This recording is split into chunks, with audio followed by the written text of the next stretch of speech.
Last night we experienced extreme police brutality while defending Hinds Hall. Despite our peaceful protests, the police ambushed us. Nonetheless, our determination for the liberation of Palestine remains unshaken. Long live the student intifada. Palestine will... Woo! Like clockwork, activists declaring police brutality simply because officers brought law and order to a campus that was overrun by protesters. The NYPD again called to take action today at Fordham University. It's a similar scene across the nation as police are called in, but only after campus leaders have let these protests get completely out of hand. And it's leading to folks taking matters into their own hands. The reason why this is happening is because Jews in LA have had enough. They've seen how these pro-Hamas protesters are treating Jewish students on campus, and they've said, fine, if UCLA administration is not going to do anything, if LAPD is not going to do anything, we're going to do something about it. Here now with more on what they're experiencing firsthand on these campuses, NYPD Chief of Patrol John Chell, along with Daughtry, NYPD's Deputy Commissioner of Operations. Kaz, I want to start with you. You were both there last night. You were both part of these operations of how to secure and get the protesters out of Hamilton Hall. Tell us a little bit about how that planning comes together. I was watching on TV. I know the rest of the world was watching, and just wondering how you do this with such precision. It all started about 2:45 in the morning, yesterday morning for me, when I got the call from operations, our Joint Operations Center, that the students / professional agitators / protesters / outside influencers took over the Hamilton Hall.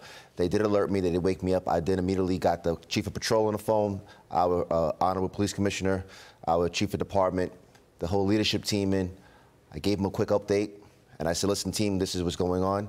And we all went back to bed, but tactically, we started thinking tactically, how is this going to look? Because we know there's no way in hell that Columbia is going to allow this to continue. So we were very anticipatory that we were going to receive a letter for requesting assistance from Columbia, and sure enough, that letter did come. But as soon as that letter came, immediately Chief of Department and the Police Commissioner has assembled their leadership team in the Chief of Department's conference room.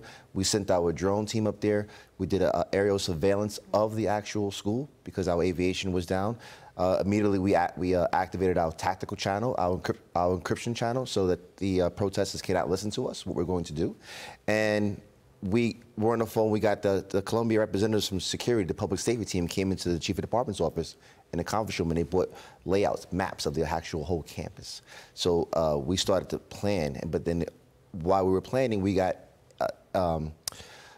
still photos and videos from the campus where they were showing the students before they broke every single camera on the inside of the Hamilton House. But they did show enough that we knew that they were barricading and fortifying the doors to allow us from entering. Wow. And I got some props here. This is one of the chains that we took off the doors. Oh my God. That our emergency service team had to cut in order to gain entry. But we did flank them because we sent the team in as the pretending to cut the doors, and we actually went through the window. So we kind of a little rope-a-dope. I love it, John. Yes. You know, coming to you, in police work, you do see a lot of protests. You see a lot of peaceful protests, people who exercise their First Amendment rights. I'm a former prosecutor. What burns me is to see these protesters and their sympathizers talk about this being a peaceful protest, where they're breaking windows with hammers and chains and barricading themselves in, you know, criminal damage to property, breaking cameras. What did you see when you went in, and any truth to it was a peaceful protest? No, that's pure delusion. If you look at the girl that was just on speaking, the classic no accountability, I'm a spoiled child, I break the rules, and instead of being accountable, now I'm going to play the victim. Well, not in the city. So we went on campus last night to enforce the laws, the burglary of the hall, the school's request for the trespassing. We went in there very heavy.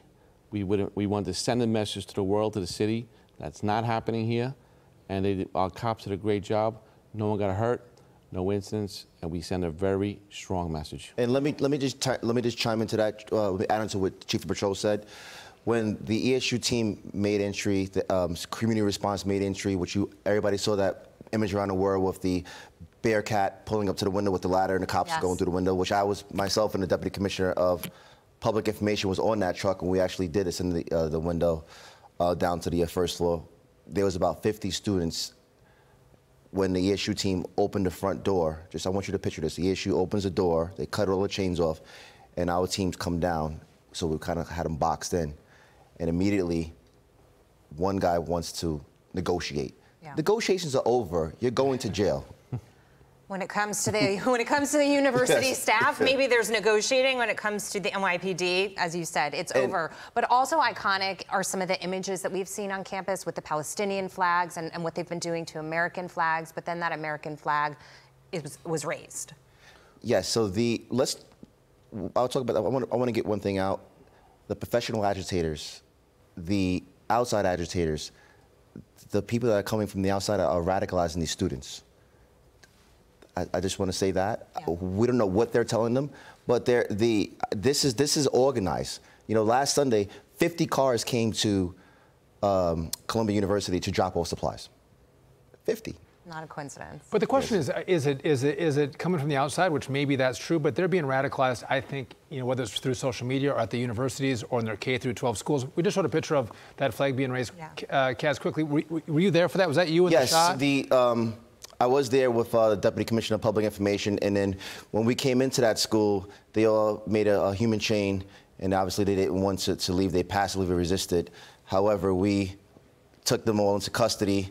The school staff was taking down the Palestinian flag, and I yelled out to the crew, to the group, hey, anybody got an American flag? And I asked them what flag was there before. Was it a CUNY flag or an American flag? And they told me it was an American flag. I said, put Ogoli back where it belongs, on that flagpole. I love that. John, real quick, do you have an elite team? Do you call in the best of the best? Obviously, the world's watching as you guys go in. Do you have a certain group of guys, men and women, that go and execute So we called in some of our best crime-fighting chiefs last night to do that perimeter, to do the inside, to do the hole they took.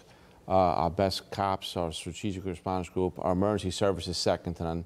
And then you got the young cops who were kind of guarding the whole flank, standing tall to kind of lock us in. I just couldn't be more proud of them. And I think the city, we did this for the city last night. They deserved it. You guys made your city proud. Well done. Thanks for being with us. Jackie, great celebrating 2 days with you. Great to be here with you. See you all tomorrow.